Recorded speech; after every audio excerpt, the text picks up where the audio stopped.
اعوذ باللہ من الشیطان الرجیم بسم اللہ الرحمن الرحیم۔ اللہ تبارک و تعالیٰ کے نام سے شروع جو بڑا مہربان اور نہایت رحم کرنے والا ہے۔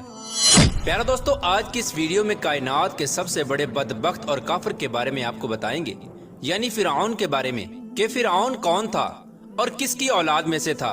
اور فرعون کو فرعون کیوں کہا جاتا ہے، اور فرعون مصر کا بادشاہ بننے سے پہلے کون سا کام کیا کرتا تھا،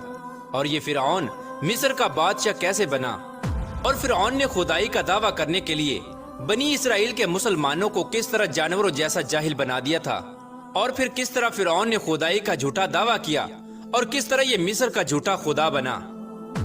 پیارے دوستو، ان تمام تر سوالات کے جوابات قرآن و حدیث کی روشنی میں آج کی اس ویڈیو میں ہم آپ کو بتائیں گے، لہٰذا آپ سے گزارش ہے کہ ہماری اس ویڈیو کو اینڈ تک ضرور دیکھیے گا۔ پیارے دوستو، وہ فرعون جس کا ذکر قرآن پاک میں ملتا ہے، جو حضرت موسیٰ علیہ السلام کے دور میں پایا جانے والا فرعون تھا، اس کا نام ولید بن مصعب یا مصعب بن ریان تھا۔ بعض مورخین نے اس بدبخت کا نام کابوس بھی تحریر کیا ہے۔ پیارے دوستو، فرعون بدبخت کا تعلق قبیلہ قبطیہ سے تھا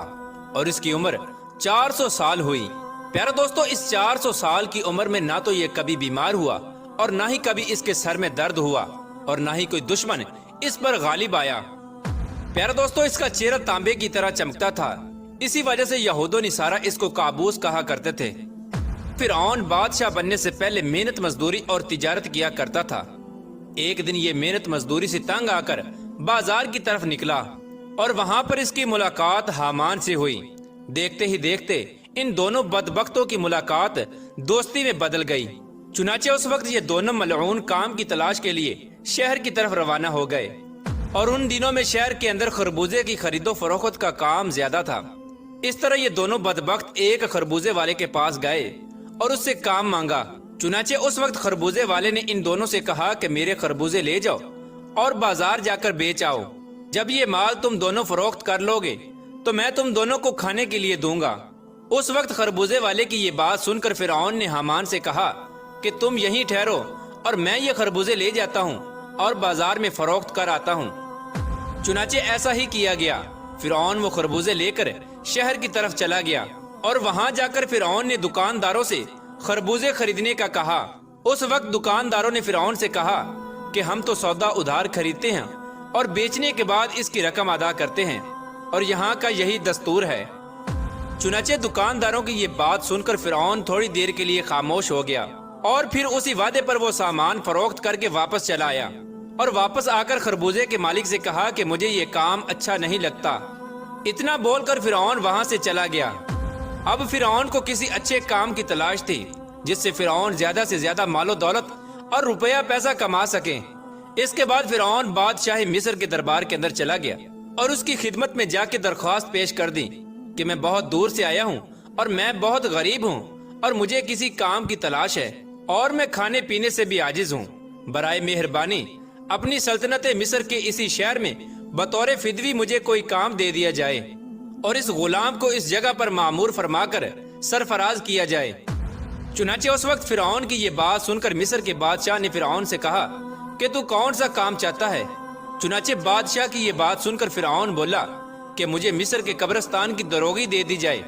اور اس کے بدلے میں کچھ رقم فدیے کے طور پر میں شاہی خزانے میں جمع کروایا کروں گا اور باقی رقم اپنے پاس رکھا کروں گا، اور میری اجازت کے بغیر مصر کے اس قبرستان میں کوئی بھی مردہ دفن نہ ہو۔ یہ بات سن کر اس وقت کے بادشاہ مصر نے فرعون کو مصر کے قبرستان کی دروگی دے دی۔ چنانچہ اس طرح مصر کے قبرستان کی دروگی ملتے ہی فرعون بہت خوش ہوا اور خوشی خوشی قبرستان کے دروازے پر جا کر بیٹھ گیا اور انتظار کرنے لگا کہ اب کون آتا ہے جو اپنے مردوں کو دفن کرتا ہے۔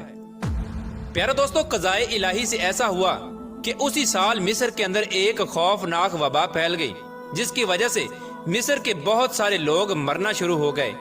فرعون نے جب یہ دیکھا تو اس نے ہر لاش کے بدلے ان کے وارثوں سے ایک ایک سونے کا درم لینا شروع کر دیا، اور اس طرح تھوڑے ہی دنوں میں فرعون کے پاس بہت زیادہ مال و دولت اور روپیہ پیسہ جمع ہو گیا اور فرعون امیر ہو گیا۔ اتنا زیادہ مال و دولت آنے کے بعد فرعون نے یہ سوچا کہ کیوں نہ مصر کے تمام قبرستانوں کو اپنے انڈر کر لیا جائے۔ لہٰذا فرعون نے ایسا ہی کیا فرعون نے مقربان بادشاہ کو کچھ پیسے دیے اور تمام مصر کے قبرستانوں کی دروگی اپنے ہاتھ میں لے لی۔ چنانچہ اس طرح فرعون قبرستان کی دروگی کے ذریعے بادشاہ مصر کے خزانے میں بہت سارا روپیہ پیسہ جمع کرواتا، اور فرعون کے اس فعل سے بادشاہ مصر بہت خوش ہوتا، اور اپنی جہالت کے سبب بادشاہ مصر فرعون کو پیار اور عزت دینے لگا۔ چنانچہ اسی دوران اتفاقاً قضائے الہی سے ایسا ہوا کہ اس وقت مصر کا وزیر مر گیا،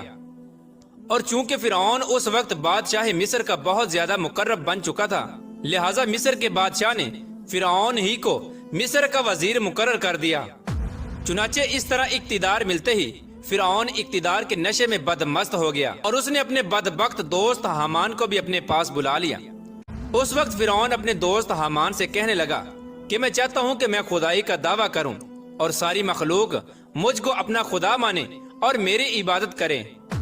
فرعون کی یہ بات سن کر حامان بہت حیران ہو گیا، اور حامان فرعون سے کہنے لگا کہ اگر تو خدائی کا دعویٰ کرنا چاہتا ہے تو سب سے پہلے بنی اسرائیل کی تمام مخلوق کو اپنے ہاتھ میں لے لو اور ان کے دل میں اپنی محبت پیدا کرو۔ حامان کی یہ بات سن کر فرعون نے حامان سے کہا کہ ایسا کرنے کے لیے آخر کیا کیا جائے، اور یہ لوگ کس طرح مجھے اپنا خدا تسلیم کریں گے، کیونکہ اس وقت تمام لوگ حضرت یوسف علیہ السلام اور حضرت یعقوب علیہ السلام کے دین پر تھے، اور کس طرح وہ لوگ اپنے دین کو چھوڑ کر فرعون کو اپنا خدا تسلیم کرتے۔ اس وقت فرعون بدبخت نے اپنے دوست حامان سے اس کے بارے میں کوئی تدبیر نکالنے کا کہا۔ فرعون کی یہ بات سن کر حامان کچھ دیر کے لیے سوچتا رہا، اور پھر یہ تدبیر نکالی کہ بادشاہ مصر سے یہ درخواست کی جائے کہ میں چاہتا ہوں کہ تمام مصر کے تمام لوگوں کی تمام تر خواہشات مفت میں پوری کی جائیں، اور ان لوگوں کے تمام تر اخراجات میں اپنی جیب سے ادا کروں گا، اور جو لوگ جو چیز بھی حاصل کرنا چاہیں وہ بالکل مفت میں حاصل کر سکتے ہیں۔ چنانچہ اس وقت بادشاہ مصر نے فرعون کی یہ بات سن کر اس کی یہ درخواست قبول کر لی، اور 1 سال کے لیے تمام مصریوں کو یہ رعایت فراہم کر دی، اور فرعون نے 1 سال میں ہونے والے تمام تر اخراجات کی رقم حامان کے ہاتھ میں بادشاہ مصر کے خزانے میں جمع کرا دی، اور پورے مصر میں یہ اعلان کروا دیا گیا کہ اس سال خزانہ رعیتوں پر معاف ہے، اور ہم نے اپنی طرف سے تمام تر اخراجات کی رقم بادشاہ مصر کے خزانے میں جمع کروا دی ہے، اور مزید 2 سال کے اخراجات کی معافی کے لیے بھی ہم نے سرکار علی میں درخواست کی ہے، اور وہ بھی قبول ہو گئی ہے۔ چنانچہ فرعون کی یہ بات سن کر مصر کی تمام رعایا بہت خوش ہوئی، اور مصر کے تمام غریبوں اور مسکینوں نے فرعون کی ترقی کے لیے خوب دعائیں کی۔ چنانچہ ادھر مصر کی رعایا فرعون کے اس عمل پر بہت زیادہ خوش تھی، اور ادھر چند ہی روز بعد قضائے الہی سے مصر کا بادشاہ اپنی موت مر گیا۔ چنانچہ اس وقت اس مرنے والے بادشاہ کا کوئی بھی والی وارث نہ تھا جو اس کے تخت پر بیٹھتا اور اس کی بادشاہت کو سنبھالتا۔ اس طرح بادشاہ مصر کی تجہیز و تکفین کے بعد 3 دن تک عیادت ہوتی رہی، اور چوتھے روز تمام مصر کے لوگ، قاضی، مفتی، عالم، فاضل، امراء و غرباء، چھوٹے بڑے سب بادشاہ مصر کے دربار میں حاضر ہوئے اور کہنے لگے کہ بادشاہ کے تخت پر کس کو بٹھایا جائے، کیونکہ ملک بادشاہ کے بغیر بے سروپا ہو گیا ہے۔ چنانچہ اس وقت مصر کے لوگوں نے فرعون سے یہ نیکی دیکھی تھی کہ فرعون نے 3 برس کا خزانہ مصر کے لوگوں کو معاف کروایا تھا، اور ان کے اخراجات کا 3 برس کا پیسہ اپنے پاس سے بادشاہ مصر کو دیا تھا۔ اسی لیے مصر کے تمام تر لوگ فرعون کے اس عمل سے بہت زیادہ خوش تھے، اور فرعون کی یہ خیر خواہی دیکھ کر مصر کے تمام لوگوں نے فرعون بدبخت کو مصر کے بادشاہ کے تخت پر بٹھا دیا، اور اس طرح فرعون بدبخت مصر کا بادشاہ بن گیا۔ اس وقت لوگوں نے یہ خیال کیا کہ فرعون بہت اچھا انسان ہے اور ہماری رعایا کا بہت زیادہ خیال رکھے گا۔ اس طرح جب یہ فرعون مصر کے وزیر سے مصر کا بادشاہ بنا تو اس وقت فرعون نے اپنے دوست حامان کو مصر کا وزیر مقرر کر دیا۔ فرعون مصر کا بادشاہ بنتے ہی اپنے دوست حامان سے کہنے لگا کہ اب پورے مصر میں ہماری بادشاہی ہے، ہم جو چاہیں وہ کر سکتے ہیں۔ اس وقت فرعون نے حامان سے کہا کہ اب کوئی ایسی تدبیر نکالو جس کی وجہ سے مصر کے تمام تر لوگ مجھے خدا ماننے لگے اور میری عبادت کرنے لگے۔ اس وقت حامان بدبخت نے فرعون ملعون کو یہ مشورہ دیا کہ پہلے مصر میں یہ حکم جاری کیا جائے کہ مصر کے اندر جتنے بھی علماء اور فضلاء دین کی تدریس کر رہے ہیں وہ سب کے سب دین کی درس و تدریس کو ختم کر دیں، اور لوگوں کے درمیان اسلام کی تبلیغ کا یہ سلسلہ بالکل ختم کر دیا جائے، تاکہ آہستہ آہستہ تمام لوگ اپنے دین سے دور ہو جائیں اور اپنے دین سے بے خبر ہو جائیں اور آئندہ آنے والی نسل دین سے بے خبر اور جاہل پیدا ہو۔ چنانچہ اس وقت حامان کی یہ بات سن کر فرعون نے فوراً یہ حکم جاری کر دیا اور مصر کے اندر درس و تدریس کا سلسلہ ختم کر دیا گیا۔ اور فرعون نے مصر کے اندر یہ حکم جاری کر دیا کہ کوئی بھی شخص مصر میں درس و تدریس نہ کرے ورنہ اس کو قتل کر دیا جائے گا۔ فرعون بادشاہ کا یہ حکم سنتے ہی تمام لوگوں نے اس کے قتل کے ڈر سے درس و تدریس کا یہ سلسلہ فوراً ختم کر دیا اور مصر کے لوگوں نے بالکل لکھنا پڑھنا چھوڑ دیا۔ چنانچہ اس طرح درس و تدریس کا سلسلہ ختم ہونے کے بعد وقت گزرتا گیا اور وقت کے ساتھ ساتھ تمام لوگ جاہل بن گئے اور علم سے دور ہو گئے اور اپنے حقیقی خدا